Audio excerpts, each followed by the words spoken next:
চিংড়ি মাছের ভর্তা নামটা শুনলেই ভাতের কথা মনে পড়ে, তাই না?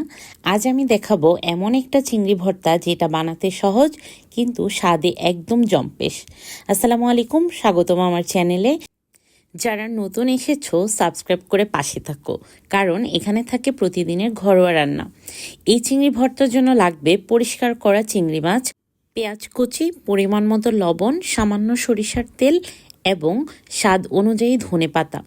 উপকরণ কম কিন্তু স্বাদে কোনো কমতি নেই। প্রথমেই চিংড়ি মাছ অল্প তেলে হালকা করে ভেজে নেব।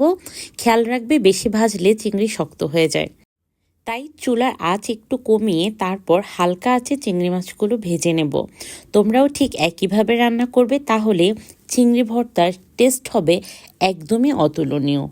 চিংড়ি মাছগুলো ভাজা শেষ, আপনারা অবশ্যই দেখে বুঝবেন যে আমি খুব অল্প পরিমাণ ভেজেছি। আর আরেকটা গুরুত্বপূর্ণ বিষয় হলো, আপনারা কিন্তু চেষ্টা করবেন সরিষার তেলে চিংড়ি মাছ ভাজার জন্য। যে কোনো রান্নায় সরিষার তেল ব্যবহার করাটা খুবই ভালো, আর ভর্তা হলে তো কোনো কথাই নেই। এবার পরিমাণ মতো পেঁয়াজ এবং ধনেপাতা নিয়ে নিলাম।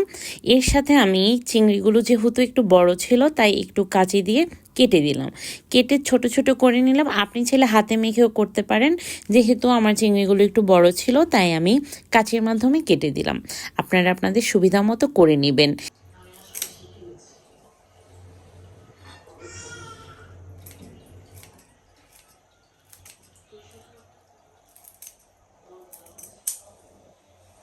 এবার পরিমাণ মতো শুকনো মরিচ নিয়ে নিব। আপনি চাইলে কিন্তু কাঁচামরিচ ভেজেও রান্না করতে পারেন, তবে চিংড়ি মাছের ভর্তায় আমার কাছে কাঁচামরিচের থেকেও শুকনো মরিচটা বেশি পারফেক্ট মনে হয়। এবার আমি পরিমাণ মতো লবণ দিয়ে দিব। আপনারা যদি চিংড়ি মাছ ভাজার সময় লবণ দেন, তাহলে কিন্তু এক্ষেত্রে লবণটা একটু বুঝে শুনে দিবেন।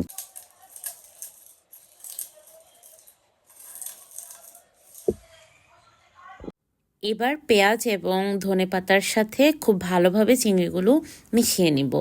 আপনি এখানে যত সুন্দর করে মাখাবেন, আপনার ভর্তাটা কিন্তু তত বেশি সুস্বাদু হবে।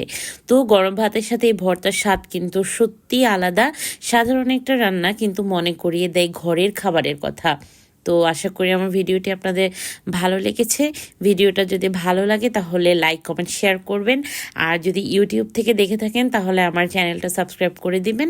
আর যদি ফেসবুক থেকে দেখে থাকেন তাহলে অবশ্যই আমার পেজটি ফলো করে দিবেন। অনেক অনেক ধন্যবাদ সম্পূর্ণ ভিডিওটি দেখার জন্য।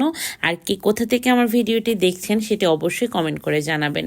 অনেক অনেক ভালোবাসা এবং শুভকামনা রইল আপনাদের জন্য। আসসালামু আলাইকুম।